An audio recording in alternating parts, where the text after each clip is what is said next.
Okay, so right now we're going to be giving you a tutorial of the utilities that are offered with the Google Apps for Education that Shelton Public Schools has enrolled in. When you first sign in, you're going to be brought into Drive.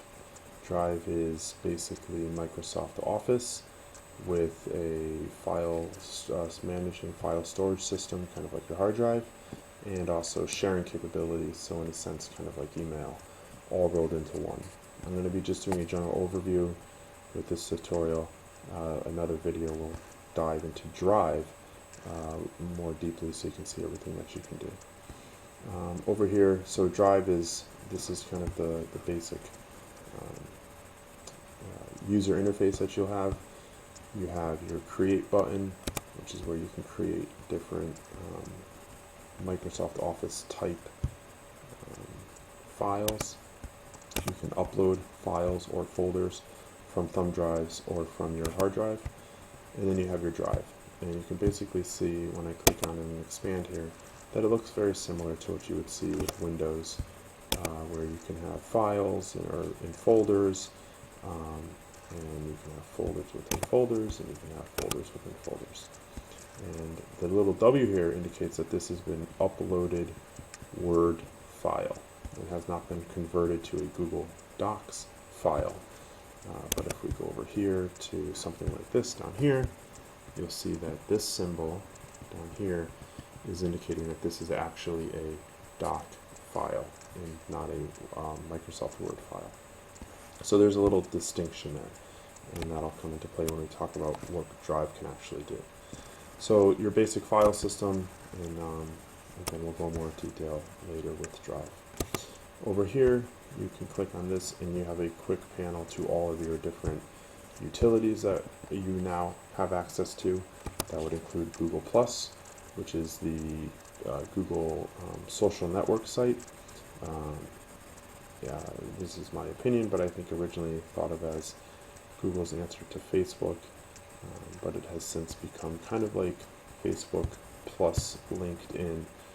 If you're familiar with Facebook, you might find this more unfamiliar, mainly because of the ability that everyone is not your friend, and in fact you can determine who sees what. So if you want to share something with only one person, or with 10 people, or with everyone, you have that ability to sort of filter your posts, filter what you're going to share. And I think that that's really important. There will be another video talking a little bit more about Plus as well. And this is just some navigation bars over here that we'll talk about in that other video. And again, we'll spend more time on Plus in a little bit. Another one that we will be using a lot, or you would probably be using a lot, is groups. Groups are going to be useful in the school system for your classes, if you're going to be sharing files or videos or posts or whatever have you with your classes. You can basically create your own groups. You can, which is very, very straightforward. All the kids are already in there. Even the teachers are already in there. You can direct add them. So you can really create groups as granular as you wanted to make your groups. And you can become the owner of them. You can share ownership rights with other people, or in the instance of a class, you can simply manage them, and there's a host of settings that you can work through to determine what that members of that group are allowed to do. There's also calendar, which I think will become a useful one as we move along, and you can basically have the option to hide certain calendars, add certain calendars. There is also sharing of calendars.